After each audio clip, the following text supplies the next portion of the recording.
Award-winning author Greg Bear joins us to discuss Quantico, a brilliant thriller that looks ahead to a time when terrorism dominates all facets of politics and the world order faces imminent destruction.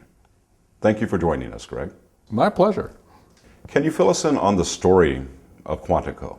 Quantico is about three young, fresh FBI agents. As it turns out, they get caught up in something they're not expecting at all. It becomes very, very different from what anybody expected, and the story is a bit surprising. You present a very chilling vision of the future where terrorism has spiraled out of control.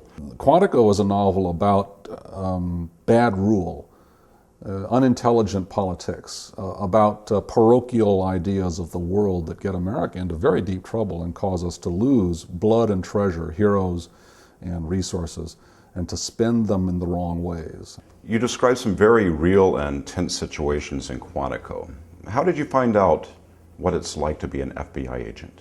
Well, I don't think anyone who isn't an FBI agent knows what it's really like, but I was given the privilege to visit Quantico to give a talk there, and I got to see the culture of Quantico and really felt a kind of connection to it. Not that I wanted to be an agent, but I felt I could sympathize. They have the hardest job in the world.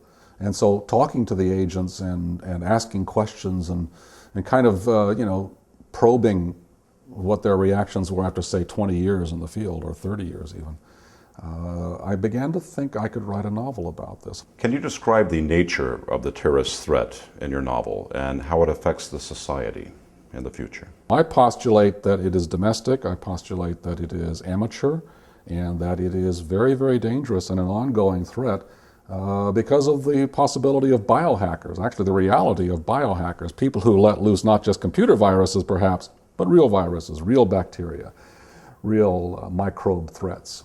What was the inspiration for your novel?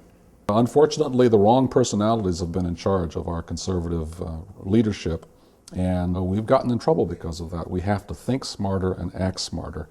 And Quantico shows us some of the consequences of a continuing problem in that regard. We have all of these issues which make for terrific tension.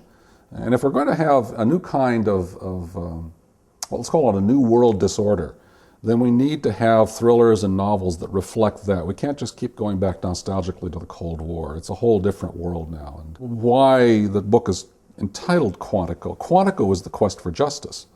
Quantico is the place where you learn to be an enforcer of justice. So it's the idea so much as the place. It's an ideal, and Quantico is about people trying very, very hard to bring justice to the world. And I think there's nothing more exciting than that. So Greg, you have the futuristic equipment, you have the high-tech elements. What is this book? Is it sci-fi? Is it a thriller? It's a near-future, realistic novel about the world you're going to live in. All of these things are near-term. You will be living them. Get excited and read them now. From the very beginning of the novel, you're going to be pulled right in to a world that is so familiar and yet so strange, which is what science fiction does, and also I think what techno thrillers do per se. Well, Greg, thank you so much for stopping in and talking with us today. It's been my pleasure. Thank you. With Quantico, Greg Bear creates a bone-chilling story of espionage, adventure, and political intrigue within the FBI. Don't miss this gripping read.